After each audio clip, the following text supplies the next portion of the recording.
Silahkan ditanyain karena ini berefek fatal nih kalau nggak paham ya. Lihat, kita balik lagi. Ada lokasi, ada uraian aktivitas, rutin dan non rutin. Pak, boleh nggak nyantumin? Nggak nyantumin, boleh. Sumber bahaya, boleh nggak tidak cantumin? Nggak apa-apa. Tapi Bapak Ibu harus cantumin bahaya sama dampak ya atau risiko. Pengendalian risiko yang sudah ada, boleh Bapak Ibu tempatin di paling kanan dulu. Bapak Ibu tempatin dulu pengendalian risikonya di kiri, boleh ya. Peluang dampak tadi Bapak Ibu kuantifikasi, ini sebutin angkanya berapa, dampaknya juga sebutin angkanya, tuliskan, kemudian kalikan tingkat risikonya berapa ya. Dari sini kalau dia zona merah, nah SOP-nya berlanjut. Misalkan ya 20 ke atas, 20, 21, 22, 23, 24, 25, berarti ini harus perlu penanganan tambahan. Nah, Bapak Ibu harus men-state di sini menuliskan apa pengendalian yang perlu ditambahkan supaya nanti kalau dia dinilai lagi resikonya yang tadi 20, 21, 22, 23, 24, 25 dia turun ke 19, 18, 17 di sini nih di kolom 15 ya. Begitu ya. Nah, misalkan nyobain nih, dicoba dulu. Udah ada safeguard, kita kasih misalkan sensor. Kan kalau sensor, kalau kesentuh sama benda, maka sensornya berfungsi, maka lubangnya tertutup. Oke deh. Nah, ini pakaiin sensor. Nah, dengan menggunakan sensor, peluang terjadinya orang kecemplung, ya, ini bagaimana? Tambah tinggi apa tambah kecil? Harusnya tambah kecil. Nah, tambah kecilnya seberapa tambah kecil? Itu harus kita nilai lagi. Misalkan kurangnya 2, tadinya 4 jadi 2. Oh, berarti ini 2, dampaknya tetap ya kecemplung. Kalau kecemplung misalnya dia tenggelam, fatality 2 kali 4 berarti 8. 8 itu masuk kategori hijau misalkan. Ya udah, tingkat resiko nilainya 8, ininya hijau. Kalau hijau berarti sudah selesai, nggak usah ada program misalkan. Program existing yang tadi, yang nambahin sensor, di yang pengendalian, tambahan, itu dilanjutkan. Gitu loh Bapak Ibu ya. Dari yang lain? Ada mau ditanyakan? Silakan, Mas Sigit. Ya, itu kan tadi ada di slide sebelumnya Pak, Kang. Tolong, ya. Tadi. Ya. Nah, itu kan ada yang di pengendalian awal ya, pengendalian awal yang dikatakan tadi sudah existing. Apakah itu termasuk di dalamnya itu seperti SOP atau kita hanya melihat berdasarkan pengamatan dan lain sebagainya ya? Apa termasuk SOP juga sudah termasuk di situ? Iya, Bapak. HIRA pada tahap awal sekali atau inisial HIRA ya, inisial HIRA itu apa adanya Bapak cantumin. Kalau ada, Bapak sebutin ada. Terus tuliskan apa jenisnya. Misalkan administrative control, SOP. SOP-nya Bapak Ibu tolong ya, kalau nulisin SOP di HIRA itu jangan bilang SOP doang, SOP apa? Tulisin nomornya berapa, SOP tentang apa. Karena SOP itu banyak ya. Misalkan SOP tentang yang tadi itu. Yang misalkan tadi bahaya kecemplung karena ada lubang di tengah jalan ya, misalkan ya, gitu ya. Nah, itu SOP apa? Kalau Bapak Ibu nyantumin di situ SOP, tuliskan SOP-nya apa. Jangan SOP doang nih, kosong. Kasih SOP apa? SOP pengendalian operasional atau operasional kontrol misalkan. Ya udah, berarti itu kita nanti akan spesifik terhadap SOP ya. Nah, jadi Bapak Ibu dalam menentukan existing pengendalian, Bapak Ibu caranya 2. Boleh Bapak Ibu tidak melakukan apa-apa, Bapak Ibu lihat aja pengamatan ya. Kalau memang Bapak Ibu rasa itu sudah ada di situ pengendalian, Bapak Ibu tuliskan. Kalau tidak ada, Bapak Ibu ya apa yang mau dituliskan ya kalau tidak ada, Bapak Ibu nggak usah tuliskan. Nanti di resiko kedua, ketika pengendalian tambahan itu Bapak Ibu munculkan kembali ya. Jadi jangan belum apa-apa Bapak Ibu sudah membuat determinan kontrol di awal ya. Kita kan ngomongin mau jujur dulu nih di awal nih, jujur dulu. Habis jujur kita nilai apakah yang sudah existing situ sudah ada apa belum, udah apa sudah proper, apa sudah cukup, apa belum gitu ya. Nah, itu baru nanti kita akan cover dengan determinan kontrol yang kedua atau risk control yang kedua. Gitu, Pak. Ya. Jadi jangan Bapak Ibu ya memposisikan ini seharusnya ada SOP. Terus Bapak Ibu ngomongin di situ ada SOP. Jangan. Bapak Ibu kalau nggak nemu SOP-nya, kosongin aja dulu existing DC-nya. Determining control-nya Bapak Ibu kosongin dulu. Karena kosong, nanti di peluang akan muncul tinggi. Kalau tinggi, pasti nanti akan minta determining control tambahan. Nah, sehingga nanti pada kasus itu, determining control tambahan di kasus itu akan menjadi determining control existing pada HIRA selanjutnya ketika dia dievaluasi, Pak. Terus begitu, Pak. Makanya HIRA itu, Pak, di tahap awal kita harus jujur. Kalau memang belum ada, jangan ditulisin, Pak, ya. Jangan dituliskan ada. Jadi jangan sampai Bapak itu membuat SOP yang belum ada, ya. Jangan membuat SOP yang belum ada ketika Bapak mereview HIRA. Kalau memang belum ada, kosongin, belum ada. Determining control yang existing. Jangan bilang SOP gitu. Kalau nggak ada SOP ya jangan. Tidak ada SOP. Nah, justru kita akan menilai apakah tidak adanya SOP itu dibutuhkan nggak? Gitu loh ya. Nah, itu nanti akan kita risk assessment lagi. Kalau tidak ada SOP, bagaimana? Apakah peluangnya tinggi? Kalau peluangnya tinggi, dikalikan dengan keparahan yang tinggi, menjadi tinggi-tinggi. Tinggi kali tinggi, menjadi tinggi kuadrat. Oh, berarti menjadi high. Kalau high, berarti kita harus ada program. Gitu ya. Jadi, tolong dalam menyusun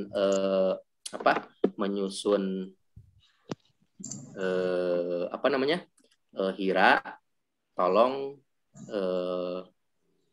jujur dulu ya. Mas Amin, ada pertanyaan lagi? Ya Kak, terima kasih banyak Kak.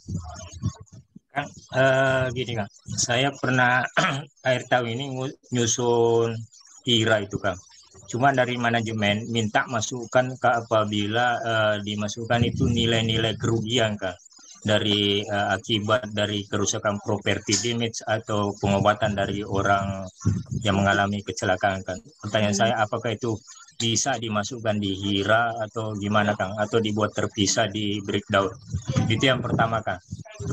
Kemudian yang kedua Kang, penilaian HIRA yang kita buat itu apakah HIRA yang cocok itu apakah HIRA yang bersifat kualitatif atau kuantitatif Kang? Itu Kang, makasih banyak kan pencerahan. Ya. Oke, terima kasih. Jadi pertanyaan nomor 2 saya jawab dulu ya. HIRA itu adalah kuantifikasi dari kualitatifnya identifikasi bahaya ya. Namanya menilai itu harus ada angka ya. Baik itu kualitatif, tetapi baiknya bernilai 6, 7, 8, 9, 10 justru itu yang diperlukan. Sehingga kita bisa menilai, memilah-milah, memilih, dan menyusun program. Ya. Jadi pertanyaan nomor 2, jadi HIRA itu adalah kuantifikasi dari uji identifikasi kualitatif. Ya. Jadi HIRA itu adalah cara kita untuk mengkuantifikasi, ya, mengangkakan, membuat angka-angka dari suatu identifikasi bahaya yang sangat kualitatif. Ya. Resiko mati, iya mati, tapi apakah seberapa sering peluangnya? Ya, seberapa sering? Oh, sering. Ya, sering itu berapa kali, Om? Berapa kali? 5, 10 dalam sebulan apa tiap hari? Nah, begitu ya. Kemudian yang kedua, Bapak Ibu ya, manajemen meminta angka-angka kerugian dicantumkan, silahkan ya. Silahkan Bapak Ibu modifikasi ini. Bapak Ibu bisa insert lagi di sini ya, dampak bahaya misalnya. Dampak bahayanya apa? Ini nomor 7 Bapak Ibu bisa split 2 nih, ya. Bapak Ibu bisa split 2, kerugian materi, kerugian imateri misalkan ya. Ini materi kasih di sini angkanya.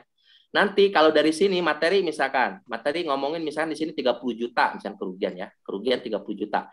Bapak Ibu lihat di matriks, kalau kerugiannya 30 juta ya, 30 juta di dampak itu masuk kriteria kategori yang mana? Di kolom 10. Misalkan ini 7 ya, nomor 7 kita split 2 nih, 7A. 7A itu nilai kerugian ya. Misalkan ya. Atau bisa Bapak Ibu didampak juga boleh. Bapak Ibu didampak, Bapak Ibu split 10A nilai kerugian ya.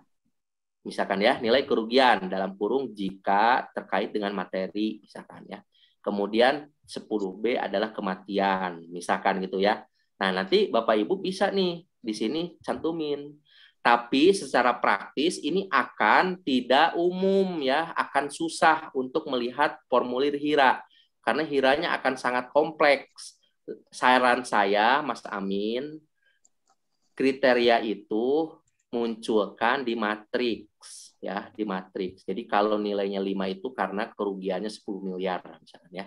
Itu di matriks supaya kita tidak terlalu fokus ke situ. Yang nanti kita fokusin itu adalah residual risk sama pengendalian yang perlu ditambahin gitu. Nah, Bapak Ibu lihat ini ya, lihat ini. Ini tahap identifikasi ya, dari mulai kegiatan, lokasi, kondisi. Nah, ini doang nih. Ini segini aja udah 1, 2, 3, 4, 5, 6, 7, 8, 9. 9 kolom ya, 9 kolom, 10 sama nomor di paling kiri ya. Ini yang paling sederhana. Bapak Ibu nanti bikin, nanti selesai acara ya mungkin sore atau besok, panitia akan memberikan formulir blanko atau template ya, ditambah dengan contoh-contoh HIRA DC sama HIRA RC ya. Jadi HIRA DC sama HIRA RC ya. Ini penilaian resiko lanjutan dari yang tadi. Nah, setelah lokasi, nah nanti kegiatan lokasi ini ada tingkat risiko awal, Bapak Ibu. Nah, tadi yang Ibu yang dari RS ya, rumah sakit lihat risiko awal. Nah, ini dari awal dulu nih, dari awal dulu. Bobot keparahan existing, jangan dibikin-bikin ya. Baru nanti ke sini penilaian risiko saat ini. Nah, penilaian risiko saat ini kalau bentuknya kayak gini, Bapak Ibu baru boleh sebutkan yang semestinya sama yang existing. Kalau misalkan pengendalian risiko saat ini tidak ada, Bapak Ibu ngomongin tidak ada. Sehingga otomatis tingkat resiko awal menjadi tingkat resiko sisa. Kalau tingkat resiko awal sama dengan tingkat resiko sisa, dan ini masih kriteria tinggi, berarti Bapak Ibu akan lanjut nanti ke pengendalian resiko tambahan. Nah, tambah ke sini. Nih ya. Ini yang lebih advance dari yang ini. Ini kan pengendalian resiko saat ini ya. Habis ini Bapak Ibu akses lagi. Tapi di slide selanjutnya yang saya contohin, ini pengendalian resiko saat ininya diklasifikasikan ke dalam 5 level pengendalian resiko. Bapak Ibu sudah paham ya? Yang piramida pengendalian resiko ya. Eliminasi, substitusi, pengendalian rekayasa engineering, kemudian administratif sama APD. Nah, Bapak Ibu silakan ini Bapak Ibu bagi-bagi menjadi begini. Boleh ya, boleh. Tetapi kalaupun tidak boleh cuma semacam ini saja, nih yang ini saja boleh juga. Supaya lebih detail, lebih tajam, ini boleh.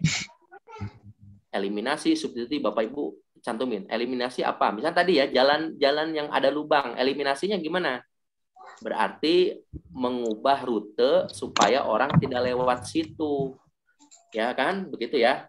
Berarti orang tidak lewat jalan berlubang, berarti resiko dia kecemplung atau tercemplung, terjatuh ke dalam lubang menjadi tidak ada. Berarti eliminasi nih. Oke. Merubah rute perjalanan orang. Kalau substitusi terkait dengan kasus yang tadi ada lubang di tengah jalan, apa nih Pak, Bu? Kalau substitusi ada nggak? Jangan dipaksain ya, kalau nggak ada ya. Nah, kalau rekayasa engineering menutup lubang gitu ya dengan plat besi misalkan. Ya udah. Kemudian ini ada rambu-rambu awas, ada lubang di depan 100 meter ada lubang. Penggunaan APD misalkan apa? APD-nya apa? Kalau kita kecemplung, APD-nya apa Bapak Ibu? Misalkan ya, pelampung, baju pelampung. PIC-nya siapa? Terkait dengan pengendalian resikonya apa tadi ya. Misalkan substitusi atau eliminasinya tadi ya. Mengubah rute atau menghilangkan rute perjalanan orang di area itu. Misalkan. PIC-nya siapa? Departemen Engineering. Waktu penyelesaian misalnya 3 bulan, 1 Maret sampai 31 Juli. Ya, udah 3 bulan. Status ada atau tidak? Ada itu artinya ada nggak ini dilakuin nggak nih? Kalau ada ya tulis ada. Kalau tidak ada ya tulis tidak ada ya. Baru nama program ngomongin di sini nih. Tadi kan di sini menghilangkan rute. Nah, nama programnya apa? Misalkan rerouting atau relayout pabrik misalkan ya. Jadi nama programnya, jadi nanti nama programnya bersambung dengan pengendalian yang tertera di HIRA. Oh iya ya, kita harus bikin rerouting relayout pabrik. Oh berarti nama programnya relayout pabrik. Udah relayout pabrik. Karena di relayout pabrik itu ada eliminasi, ada substitusi, ada rekayasa engineeringnya, ada rekayasa administrasi, ya, ada penggunaan APD dan sebagainya, gitu ya. Makanya Bapak Ibu kita sebut HIRA DC itu sebagai jantung itu karena begitu. Dari awal itu kita bisa menentukan nama programnya apa. Nanti di sini efektivitas apa nih? Monitoringnya bagaimana ya? Monitoringnya bagaimana? Di sini ada lagi, tambah lagi nanti kolomnya di sebelah kanan, monitoring bulanan, efektif tidak efektif, kasih notasi ya. Notasinya notasi pi aja, notasi donat ya. Donat seperempat kemakan berarti itu baru seperempat, baru tahap identifikasi. Setengah termakan berarti baru tahap perencanaan. 3/4 implementasi, kalau udah semuanya berarti semua penuh misalkan ya. Jadi begitu monitoring. Nah ini Bapak Ibu ya, yang tadi Bapak Ibu di SOP, Bapak Ibu silakan membuat tadi kriteria kondisi. Kondisi itu rutin, non rutin, normal, abnormal. Bapak Ibu jelasin kriteria rutin itu apa sih? Harian, bulanan. Non rutin itu misalkan 3 bulan sekali ya, misal. Normal itu artinya jam kerja normal, misalkan. Abnormal itu kalau kondisi lembur, ya, misalkan ya. Emergency jika kondisi emergency terjadi, misalkan ada kebakaran, kemudian ada kecelakaan, ada stop engine segala macam. Severity ini tadi keparahan ya. Silakan Bapak Ibu gunakan bahasa sehari-hari yang mudah dimengerti sehingga orang-orang paham. Kalau saya taruh angka 5, ini katastrofik, berarti katastrofi ini ya. Berarti misalkan kematian lebih dari 2 misalkan.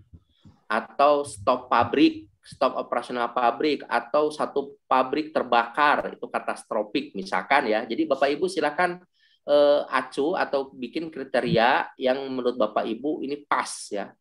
Major itu apa?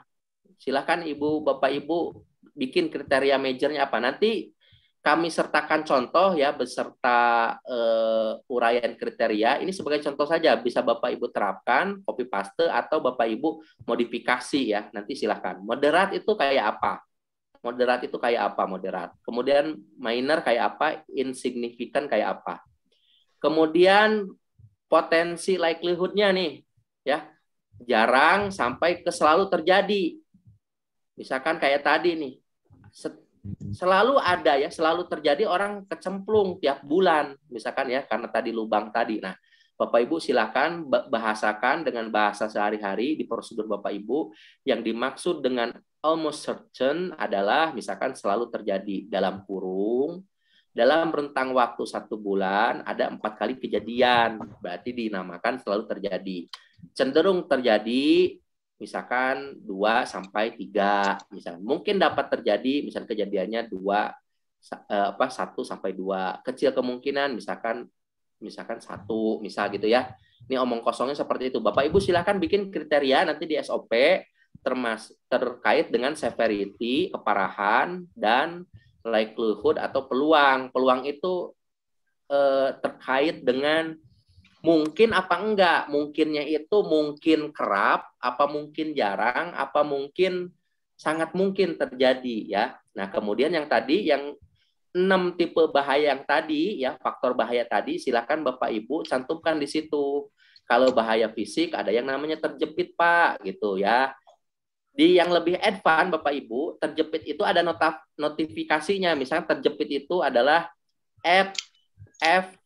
strip 01 misalkan ya. Jadi ketika kita ketemu dengan F01 berarti itu terkait dengan sumber bahaya fisik terjepit.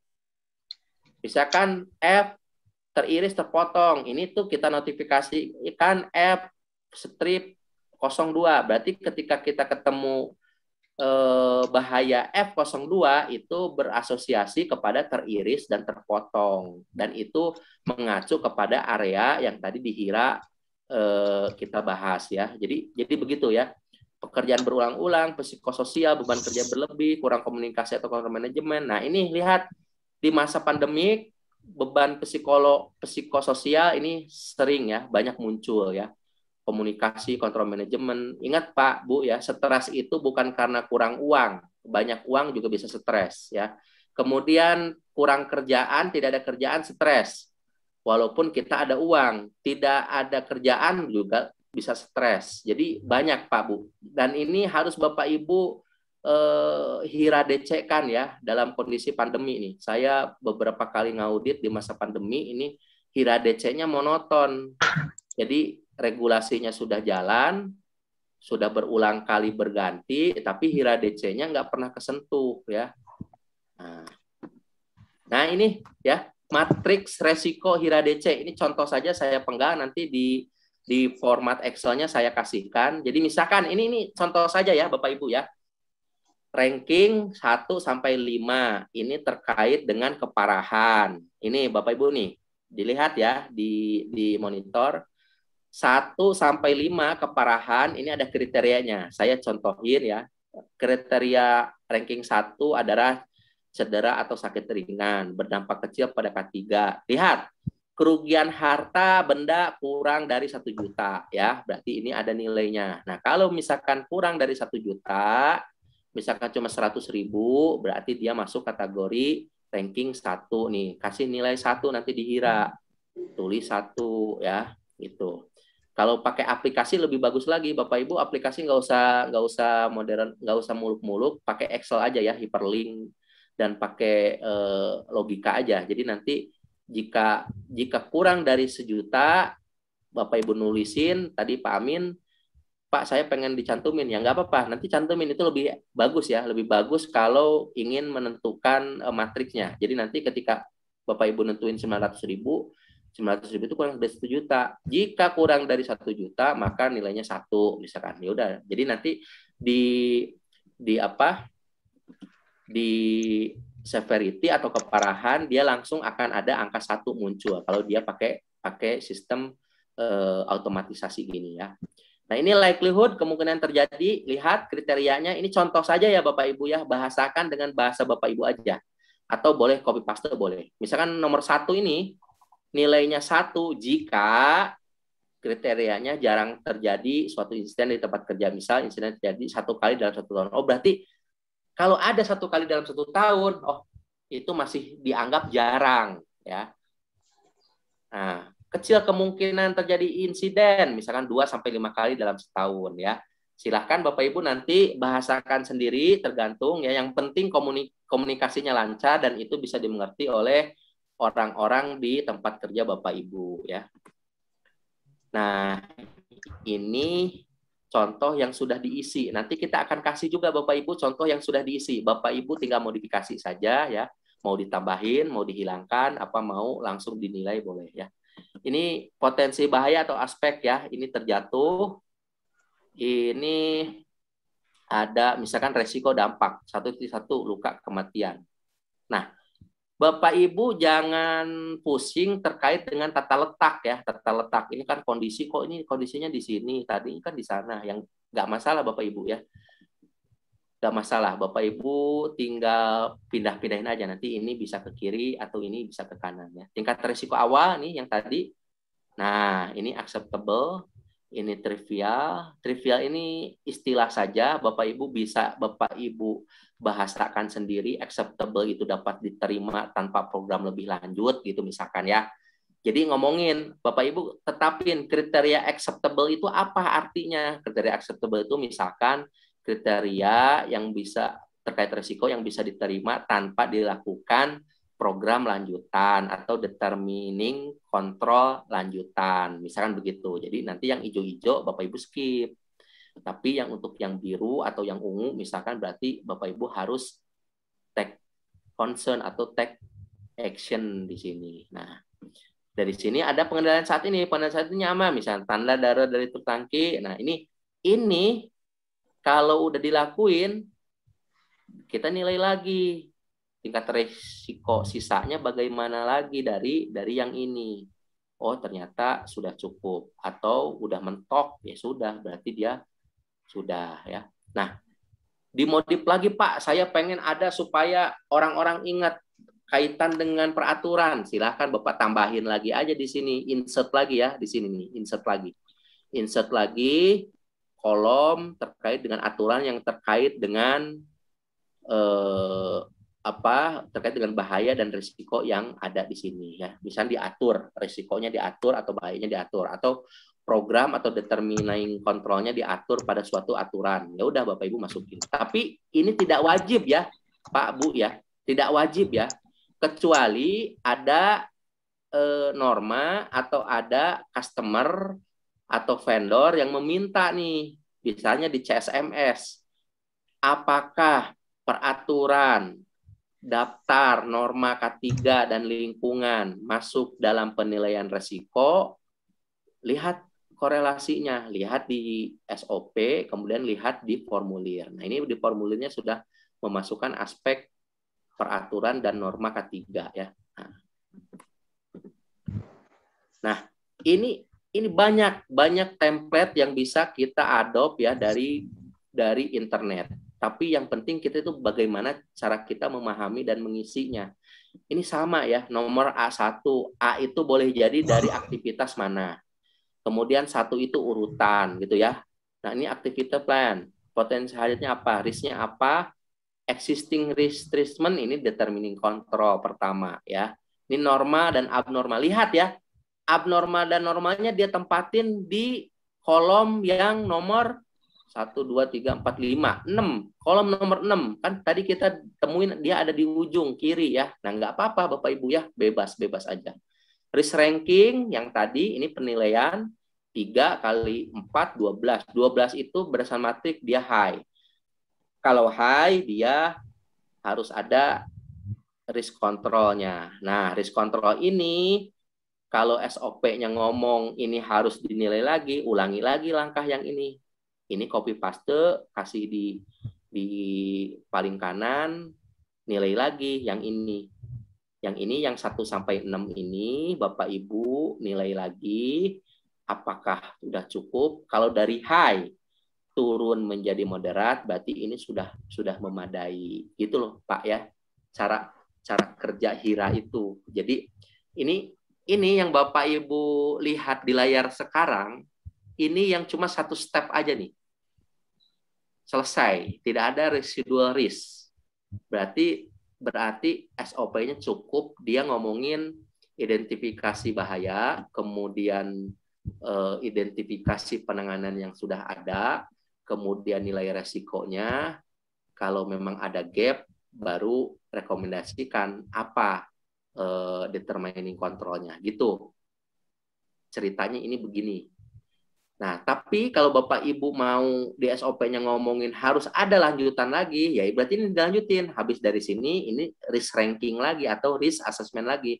Ini di copy paste, pindahin lagi ke kanan. Plek. Ini baru nilai ini. Ketika ada monitoring dan evaluasi kecepatan, data kecepatan, apakah ini bisa menurunkan peluang seseorang menabrak misalkan ya. Nah, ini Bapak Ibu misalkan tadinya 3 jadi 1. Oh, berarti program yang ini, program yang memonitor dan mengevaluasi kecepatan pengendara, berarti ini efektif menurunkan peluang. Tadinya 3 jadi 2. Sekarang yang kedua nih, program kedua. Provide refreshing defensive training for driver. Berarti ini menyediakan training penyegaran bagi para driver misalkan. Nah, ini itu akan membuat peluang atau severity yang turun. Oh, ternyata peluangnya dari 3 ke 2. Berarti nanti di kolom yang selanjutnya ini menjadi 2 misalkan ya. Kemudian yang nomor 3, continuous safely induction. Nah, itu kalau mau satu-satu, tapi kalau mau sekaligus yang ini 1 sampai 6 Bapak Ibu simpulkan dulu, baru Bapak Ibu nilai. Hasil dari ini resultannya misalkan keparahannya, likelihood-nya peluangnya, likelihood-nya akan turun menjadi 1. Berarti tulisin nanti di sini 1 nih. Di sini 1. Jadi ini dinilai dengan ini lagi menjadi misalkan 3-nya jadi 1 ya. Severity-nya misalkan yang 4 turun jadi 3. Berarti kan kelihatan nih, dengan adanya program yang ini, maka tingkat resikonya turun dari 12 menjadi 4. Ya, nah itulah yang kita bisa lakukan di HIRA ya. Oke, nanti kita akan kirim panduan pembuatan HIRA ya. Kalem, kita akan kasih panduan pembuatan HIRA. Bisa nanya sedikit lagi, Kang? Boleh. Kang, berarti dari HIRA ini bisa kita inline-kan dengan TSP ya, Kang? Oh, sangat. Boleh. Ya, berarti mungkin bisa nanti untuk next-nya TSP, Kang. Ya, siap. Jadi makasih, begini Kang. ya, Pak. Makasih. Bapak Ibu, saya itu termasuk orang yang fundamental. Artinya kita harus pahami dulu ya fundamental membuat HIRA ya. Dari situ kalau kita sudah paham, mengerti, kemudian kita giat berlatih, kita akan menjadi mahir. Kalau sudah mahir, Bapak Ibu mau dibolak-balik, mau formulirnya, formnya, mau ketemu yang aneh-aneh, Bapak Ibu akan bisa membaca dan memahaminya ya. Jadi saya sangat senang jika rekan-rekan Baraya semua itu memahami dulu ya. Kita punya waktu banyak ya, Forum-forum WA group dan lain sebagainya itu banyak. Bapak Ibu bisa bertanya ya dalam rangka memahamkan pemikiran terkait dengan HIRA ya. Karena HIRA itu kalau ngisi-ngisi aja gampang ya. Ngisi-ngisi aja gampang. Ikutin SOP selesai. Tetapi bagaimana filosofi dari mengisi HIRA ya. Mengisi HIRA itu ternyata dari sini kalau memang kurang, kalau memang risk-nya masih high, berarti kita harus turunin lagi. Nah, kita harus ulang lagi risk assessment-nya. Nah, gitu ya. Jadi begitu. Ini yang ada di slide Bapak Ibu, ini yang lebih sederhana lagi. Ada berapa kolom? 1, 2, 3, 4, 5, 6, 7. Tuh, 7 doang. Ya. 7 doang. Selesai. Ya, lihat tuh. Dalam satu formulir ya, ngisinya kan mudah ya. Tahap kerja kritis, bahaya kecelakaan, pengendalian bahaya, risiko, peluang. Boleh. Seperti ini boleh ya. Risiko lihat tuh, 1, 2, 3, 4, 5. Ya, sangat ringan, enggak kayak gitu-gitu, boleh. Seperti ini ya. Ini boleh. Nah, sekarang Pak, boleh enggak, bedanya JSA dengan HIRA? Nah, JSA itu apa ya JSA ya? Nah, gitu ya. JSA dengan HIRA. Analisa kerjaannya aja, Pak. Siap ya. Kalau HIRA cenderung generik ya. Itu terkait dengan aktivitas di suatu area ya, generik ya. Itu hubungannya terkait dengan semua hal ya. Tetapi kalau JSA itu tidak generik, dia spesifik terkait tas. Tas itu jenis pekerjaan ya. Misalkan begini, yang tadi. Jenis pekerjaan memindahkan muatan barang ya, memindahkan muatan barang dari truk ke gudang tanpa alat bantu ya. Nah, itu ada tahap-tahapannya. Tahapannya Bapak tulis, sekuennya, kemudian Bapak identifikasi bahayanya apa, kemudian Bapak tuliskan supaya bahayanya tidak menjadi resiko tinggi, bagaimana caranya. Nah, seperti ini yang paling sederhana terkait dengan JSA. Lihat Bapak Ibu, nama pekerjaan. Nah, kalau di JSA ya, per pekerjaan ya, spesifik per pekerjaan. Misalkan nama pekerjaan menggerinda hasil besi cor. Berarti ada pekerjaan menggerinda, objek yang digerinda adalah hasil besi cor ya.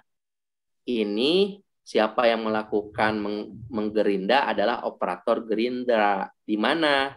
Di bagian produksi misalkan ya. Nah, urutan kerjanya 1, mengambil batang besi cor di sisi kanan mesin gerinda dan memasangnya di ujung roda batu gerinda misalkan ya.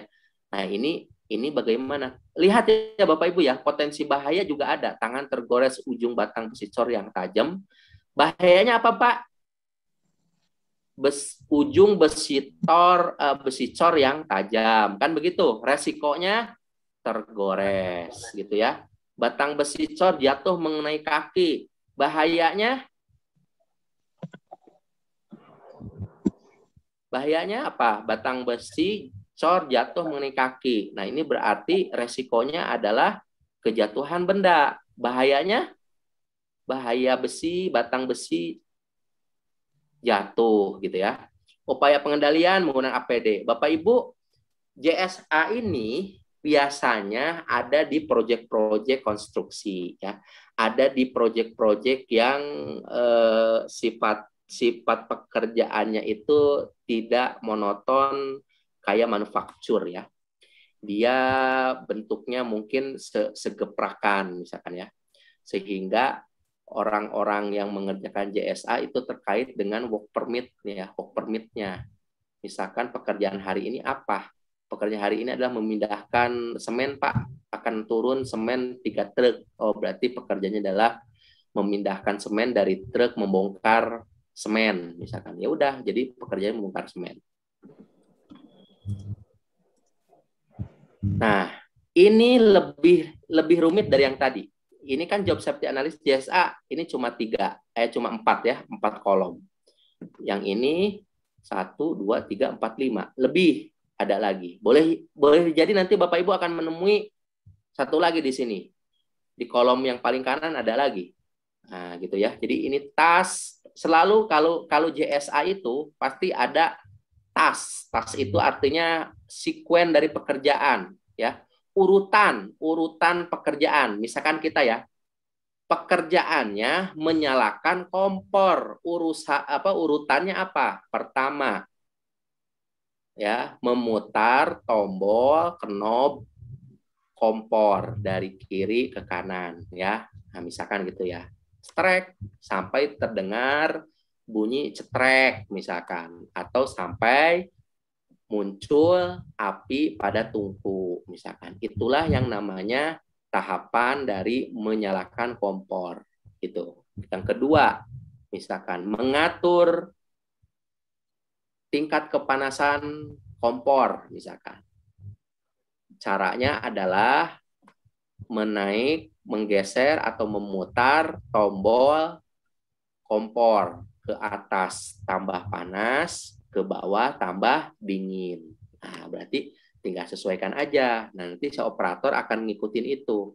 Naikkan, putar tombol kompor gas ke atas, berarti itu akan panas gitu ya. Terus dan lain sebagainya. Nah, kalau kita ngomongin bedanya ini Bapak Ibu ya, kita tidak usah terlalu berkutat dengan textbook, tetapi kita berkutat dengan implementasi ya. JSA ini di tiap langkah pekerjaan bersifat spesifik ya.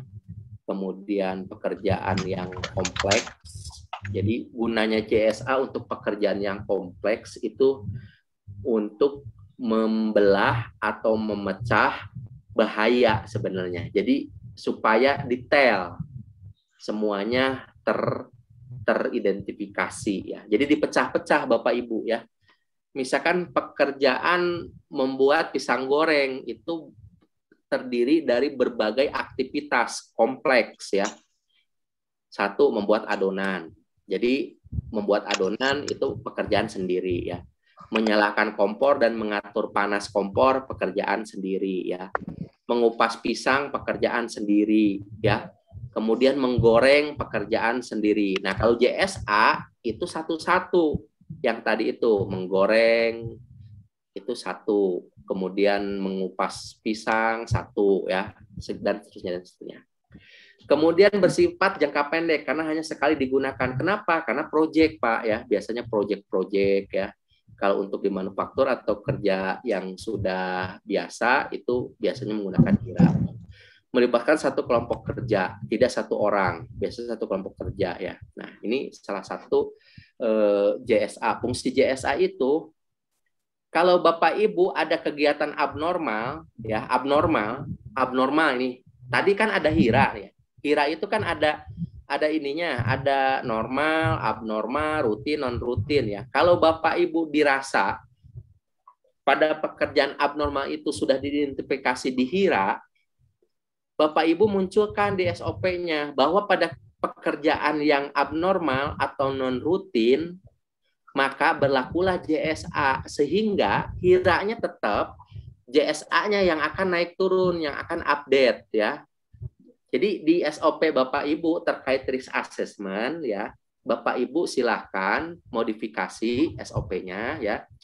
Jika dalam HIRA ya diidentifikasi ada pekerjaan abnormal yang perlu dilakukan, maka pada pekerjaan ini berlakulah JSA.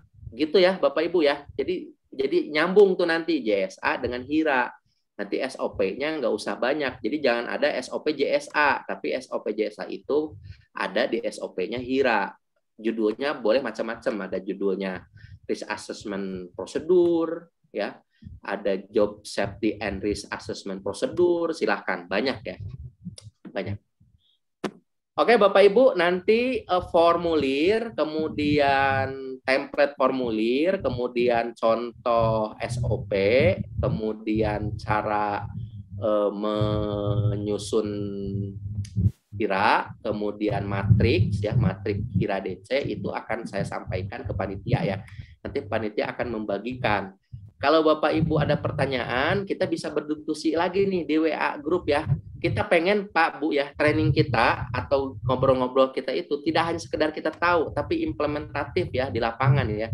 Jadi makanya tadi 3 PR. Yang pertama Bapak Ibu mereview HIRA ya, apakah ada aspek psikososial ya, sosial psikologis di situ Bapak Ibu lihat lagi, terutama di masa pandemi. Kemudian yang kedua Bapak Ibu terkait dengan identifikasi bahaya ya, apakah sudah betul identifikasi bahayanya, sudah sesuai ya, sudah galib ya. Galib itu umum nggak nih dengan orang menyebutkan bahaya ya. Jadi jangan sampai bahayanya itu aneh gitu ya. Bahayanya aneh misalnya. Pak, saya bahasanya bahasa daerah Pak, nggak apa-apa? Boleh Pak ya, boleh. Kalau nggak ada padanan bahasa Indonesia, Bapak Ibu boleh menyebutkan misalnya tadi kecemplung ya. Kalau di Sunda, Pak, terjatuh itu banyak macamnya ya. Terjatuh dengan kaki atau kepala duluan itu beda namanya ya. Ada beda namanya. Jadi banyak. Oke, Bapak Ibu, silakan 2 pertanyaan. Bapak ini Ya, silakan, Pak. Bagi yang ingin bertanya, ya, mohon izin mau bertanya. Sorry, mohon maaf nih. Ya. Mohon izin mau bertanya. Ya. Silakan. Ini Pak terkait penilaian resiko Pak di HIRA DC. Itu mau tanya sampai nilai ambang berapa ya Pak ya? Suatu tim ERP itu harus turun tangan ya Pak? Diulang Pak. Ya, sampai di dalam penilaian resiko di HIRA DC, nilai ambang batas resikonya sampai berapa ya Pak untuk tim ERP itu, emergency response plan itu turun tangan ya Pak ya? Oke, siap. Saya jawab Pak ya langsung nih. Pak, Bu.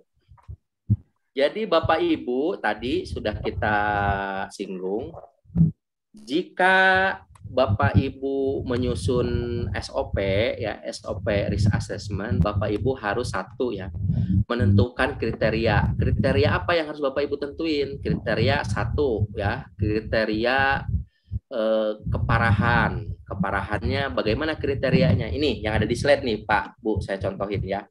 Ranking 1 sampai 5. Kriterianya ada nih. kriterianya cedera sakit ringan ya. Nah, Bapak Ibu bisa tambahin Pak Bu ya, nanti nih. Saya ngomong dulu kriteria keparahan, rankingnya 1 sampai 5. Kemudian Bapak Ibu harus menentukan kriteria likelihood atau kemungkinan terjadi. Ini juga 1 sampai 5 misalkan ya. Nah, ini penjelasannya kriterianya ada ya. Kalau untuk poin nilai 1 berarti terjadi 1 kali dalam setahun. Kalau 2 sampai 5 kali setahun. Nah, ini ya, ini kalau kita gabungin dalam satu tabel, misalkan yang aksisnya adalah likelihood ya, yang ordinatnya adalah misalkan keparahan, maka perpotongan antara likelihood dengan keparahan akan menjadi matriks HIRA. Nah, ini yang hijau-hijau ini low. Ini dari 1 sampai 4 ini masih low. Berarti, nah Bapak Ibu tentuin di SOP. Jika HIRA-nya bernilai 4 dengan kriteria hijau, maka kondisi existing yang ada bisa dipertahankan. Gitu. Ya. Jadi di SOP harus bunyi begitu. Sama juga dengan yang kalau nomor 6, nomor 5 sampai 9 atau sampai 9 misalkan. Di sini lihat ya. Nomor 5 sampai 9 kriterianya menjadi moderat. Angkanya 5 sampai 9. Bapak Ibu bikin kriteria di SOP.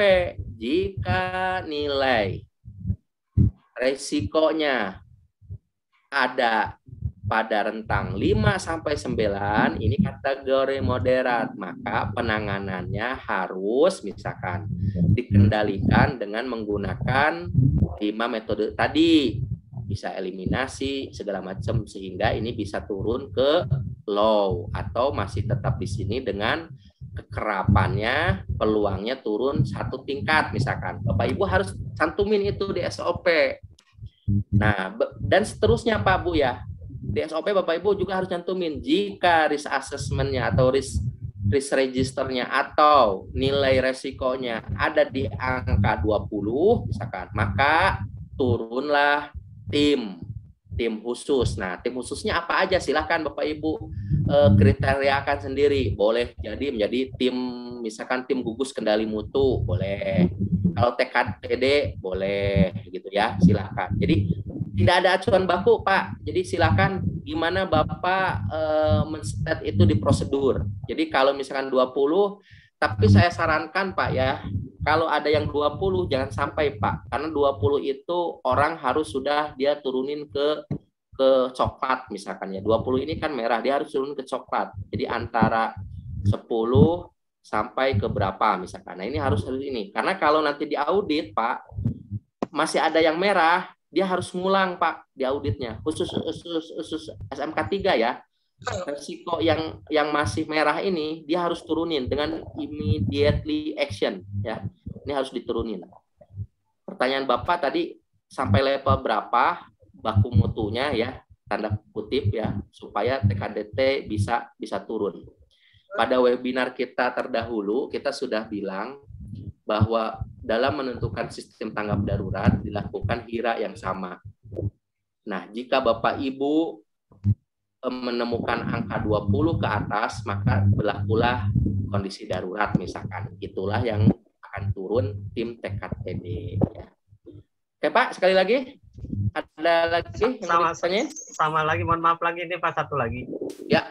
Bagaimana di HIRA DC kita terkadang kan dalam suatu resiko itu bisa menghentikan usaha atau operasi dari perusahaan ya, operasional perusahaan. Bagaimana kaitannya nanti di penilaian resiko ini terhadap business continuity plan, Pak? Terima kasih. Oke. Jadi kita akan coba ya, dalam sesi webinar kali ini kita dasar-dasar membuat HIRA dari segi QHSE ya. Nah, sustainability-nya nanti hubungannya nanti Bapak Ibu bisa mengembangkan formulir HIRA dan SOP dari HIRA itu untuk sustainability ya. Dalam HIRA Bapak Ibu, HIRA terkait dengan K3, kita kacamata kuda tidak memperhitungkan aspek sustainability, tetapi Bapak Ibu bisa sisipkan di sini di matriks. Di matriks Bapak Ibu bisa sisipkan di sini ya. Nah, misalkan ya. Nanti ada Pak, tapi ini bukan terkait kematian dan kecelakaan, tapi terkait dengan kelangsungan bisnis. Nanti tambah lagi Pak. Di sini nanti ada ya. Nanti misalkan keparahannya itu terkait dengan sustainability ya. Jadi kalau di sini cedera sakit, ruginya berapa? Cedera sakit, ruginya berapa? Cedera sakit, ruginya berapa? Cedera sakit, ruginya berapa? Nanti tambahin Pak, koma gitu ya. Misalkan, koma, kehilangan customer 10%, kehilangan customer 20%, kehilangan customer 50%, kehilangan customer 75%, kehilangan customer 100%, berarti kan bangkrut. Nah, itu nanti dimasukin ke sini, Pak. Kriterianya Bapak bikin lagi. Kalau Bapak kriteria bikin lagi, kriterianya itu, kalau Bapak masukin lagi, itu harus muncul di formulirnya. Karena ada formulir continuity, artinya si customernya hilang gitu. Nah, itu di formulirnya bentuknya kayak apa? Pernyataan bahwa customernya akan hilang kalau resiko ini tidak ditangani misalkan. Itu ada di 31.000 nanti kita akan coba ya bikin webinar terkait dengan itu. Jadi Baraya yang sudah pernah bikin Hira DC nanti akan bisa melihat keterkaitan antara Hira DC dengan sustainability risk assessment-nya ya. Itu bisa. Tapi dasar kali ini kita akan ngomongin terkait dengan QHSE dulu ya. Nanti Pak kita akan bahas lagi, silakan bertanya di WA group sehingga kita bisa share lebih banyak lagi ke teman-teman yang lain. Baik, terima kasih Coach. Terima kasih Pak Benny. Oke Pak. Oke. Ada lagi satu lagi aja. Pak Benny, saya. Ya. Baik, silakan Bapak dan Ibu yang ingin bertanya. Baik, Pak Benny gini, Pak, menjadi suatu keharusan untuk referensi atau mungkin regulasi terhadap requirement kontrol yang kita buat di situ tuh Pak Benny. Saya kan perusahaan asing nih, dan mereka menentukan kenapa kita harus melakukan ini. Karena kita ngajunya kan misalnya nih ke PP 50 2012, contohnya kayak gitu Pak. Apa itu memang mandatori atau hanya ini aja? Baik, KIS aja Pak. Iya. Jadi kaitannya ini Bapak bisa lihat di monitor Bapak Ibu yang sedang ada ini, saya coba tampilkan lagi ya. Oke. Secara dasar bahwa peraturan K3 dan lingkungan yang terkait dengan perusahaan itu ada prosedur sendiri ya. Nah, Pak, Bu, ingat resiko dan bahaya itu berubah. Ya, berubah. Berubahnya itu karena apa?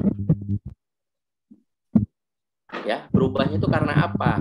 Nah, berubahnya itu bisa berasal dari internal faktor sama eksternal faktor. Kita ngomongin yang eksternal faktor yang berada di luar perusahaan, berada di luar tempat kerja. Apa itu? Regulasi. Ya.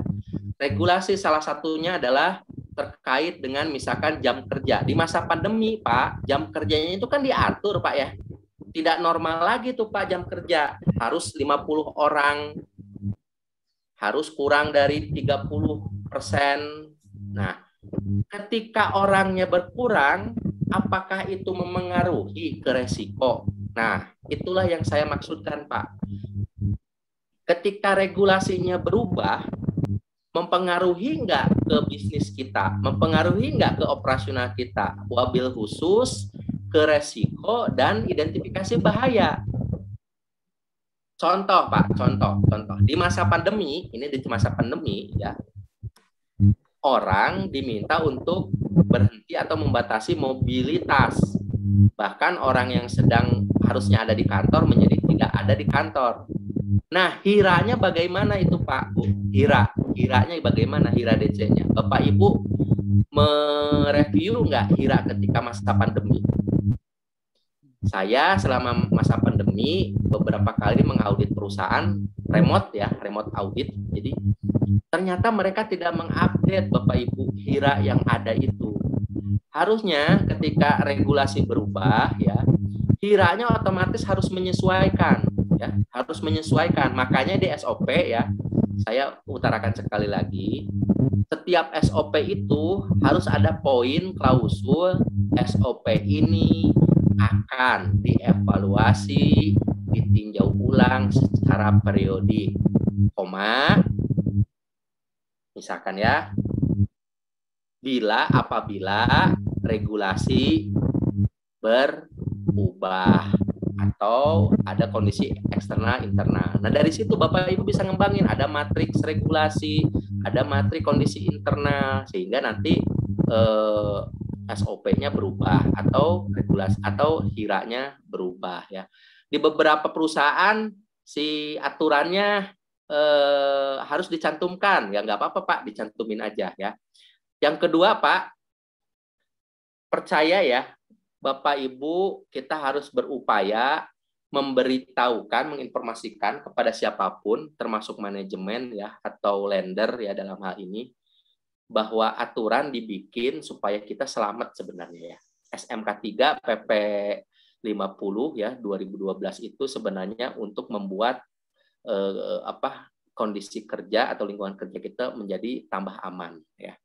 Kaitannya dengan HIRA DC, ingat Bapak Ibu bisa masukin satu kolom terkait dengan peraturan K3 atau lingkungan ya.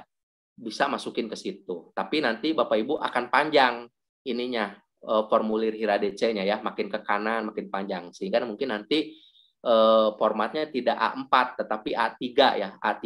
Bayangin nanti kalau satu bagian, satu departemen ada 10 aktivitas, kebayang tuh ya 10 aktivitas kita HIRA DC-kan ya, berarti boleh jadi dua kertas A3 tuh ya. Tapi jangan mikirin itunya dulu ya, jangan mikirin itu dulu. Yang penting kita jujur dulu dalam menyusun HIRA ya. Kita jujur dulu nih. Dari awal jangan mikirin ini seharusnya, enggak. Existingnya apa? Kalau memang tidak ada ya. Baru dari situ kita ukur, kita atur, baru nanti kita akan ngomong, oh ini harus ada ini, harus ada itu gitu ya. Oke, Bapak Ibu.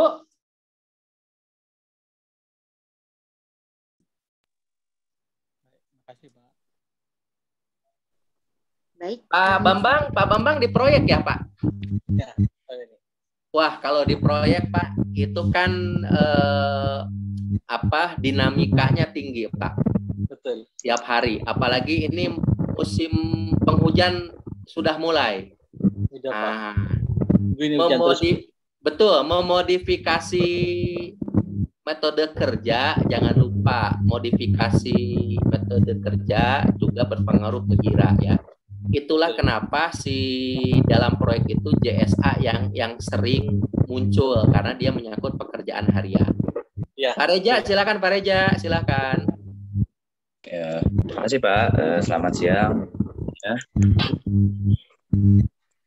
Pak Beni, izin Pak, saya mau tanya, untuk HIRA di sini kan sebenarnya live dokumen ya Pak, maksudnya dia fleksibel dalam berubah gitu Pak. Betul. Nah, yang saya mau tanyakan itu bagaimana kita menentukan tanggal revisi gitu dan sosialisasi terhadap rekan lainnya di tempat kerja gitu Pak. Apakah kita perlu melalui persetujuan manajemen terlebih dahulu atau misalkan ada rapat meeting bersama gitu Pak, mungkin bisa sarannya. Siap. Ya Pak. Oke. Betul Mas Reja ya. Kita refresh ya terkait dengan dokumen kontrol. Jadi ada yang namanya dokumen hidup, live living dokumen. Jadi dokumennya bisa berubah ya atau dia tetap ya. Bapak Ibu, kaitannya dengan dokumen ada dua terkait dengan perubahan. Ya. Satu terkait dengan template, ingat terkait dengan formulir, terkait dengan bentuk ya. Bentuk, ini bentuk nih, bentuk. Kita ngomongin bentuk. Terkait dengan template, tadinya 6 kolom menjadi 7 kolom. Misalkan ya. Tadinya 3 kolom menjadi 10 kolom. Nah, itu terkait template ya. Tadinya headernya harus ada misalkan simbol perusahaan. Di terbaru itu tidak usah ada. Nah, itu terkait dengan template ya, terkait dengan template. Nah, Perubahan terkait template biasanya bukan revisi, tetapi edisi. Ya. Jadi perubahan dokumen terkait dengan template, susunan, layout, ya, itu biasanya dinotifikasi dengan edisi. Nah, nanti kalau ada formulir, ya, ada SOP, edisi keberapa? Oh, ini edisi terakhir, edisi keempat. Berarti ini perubahan keempat terkait dengan template, ya. Perubahan kedua, Mas Reza, itu adalah terkait dengan isi. Nah, terkait dengan isi itu kita nyebutin ngomongnya revisi. Isi ini terkait kalau Hira ngomonginnya ya itu tadi. Misalkan ada pekerjaan yang nambah atau ada pekerjaan yang hilang dari area itu. Itu satu. Yang kedua, ada regulasi yang berubah, yang membuat tata kerja kita itu berubah. Contohnya yang tadi itu, yang ketika kita kerja di masa pandemi sekarang. Orang tadinya 100 orang masuk, ya, di pabrik atau di kantor. Sekarang ketika ada pandemi, orang kerjanya cuma 30. Kira-kira resiko ini resiko nih. Resikonya tambah naik apa tambah turun? Turun. Ya. Nah, jadi begitu. Jadi terkait dengan perubahan di sistem dokumen kontrol, kalau terkait template itu biasanya edisi. Kalau terkait dengan isi atau konten biasanya revisi, ya. Nah, kemudian kapan dia direvisi? Kapan dia diganti template? Boleh setiap saat, asal itu diatur di SOP, ya. Setiap saatnya itu beraturan, ya. Artinya begini. Jadi ngomongin di SOP, munculin di SOP. Hira DC direview secara dievaluasi dan direview secara periodik. Titik, misalkan, ya.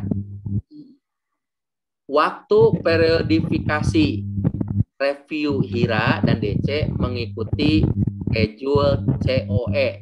Titik. Dalam kurung misalkan COE itu calendar of event. Nah, nanti di prosedur yang lain ngomong COE-nya perusahaan kita kalau misalkan nge-review ini ada matriksnya. Oh, nge-review Hira DC tiap bulan. Jadi nanti tiap bulan Hira DC-nya akan direview, dari situ akan ada revisi. Revisi 1, 2, 3. Pak, Bu, ingat ya. Revisi itu akan dimulai dari 0. Kalau edisi dimulai dari 1. Ya, revisi dimulai dari 0. Jadi itu inisial formulir tuh biasanya, kontennya original. Tapi kalau edisi 1 nggak ada edisi 0. Edisi 1, 2, 3 dan seterusnya. Tapi kalau revisi ada revisi 0, 1 dan seterusnya, ya. Nah, kemudian sosialisasi Bapak Ibu ini sangat penting untuk dilakukan, bahwa setiap perubahan mohon difamiliarisasikan, ya. Saya nyebutnya bukan disosialisasikan, ya, tapi difamiliarkan, ya. Difamiliarkan. Jadi ada tambahan nih. Ada tambahan lagi. Jadi tidak hanya dua arah. Kan kalau sosialisasi boleh nanya. Tapi difamiliarisasikan itu dilatih, dimahirkan, ya.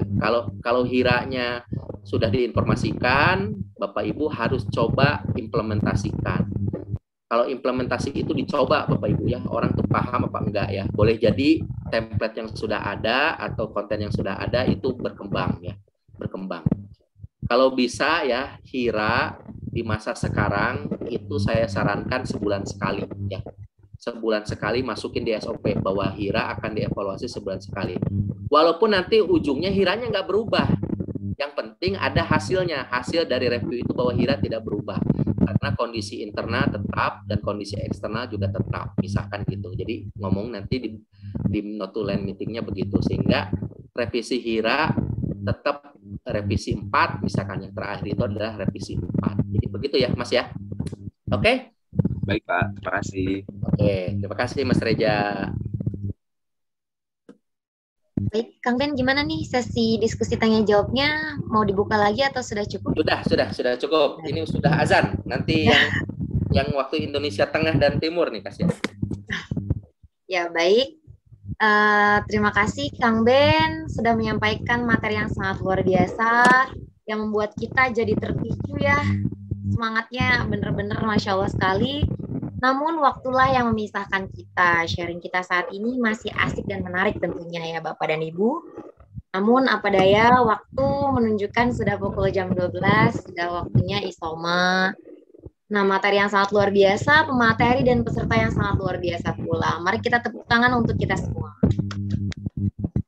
Baik, semoga webinar kali ini dapat memberikan impact yang sangat luar biasa untuk kita semua. Amin ya Rabbal alamin.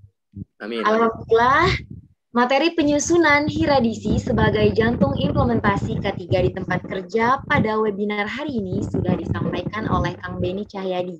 Pemateri yang sangat luar biasa. Sesi tanya jawab juga sudah terlaksana dengan khidmat ya, dan pertanyaan serta jawaban yang sudah dibahas dengan sangat luar biasa. Semoga materi hari ini dapat bermanfaat untuk kita semua dan dapat mengupgrade ilmu kita semua pada hari ini dan ke depannya. Amin ya Rabbal alamin. Amin. Baiklah, alhamdulillah akhirnya kita sudah berada di penghujung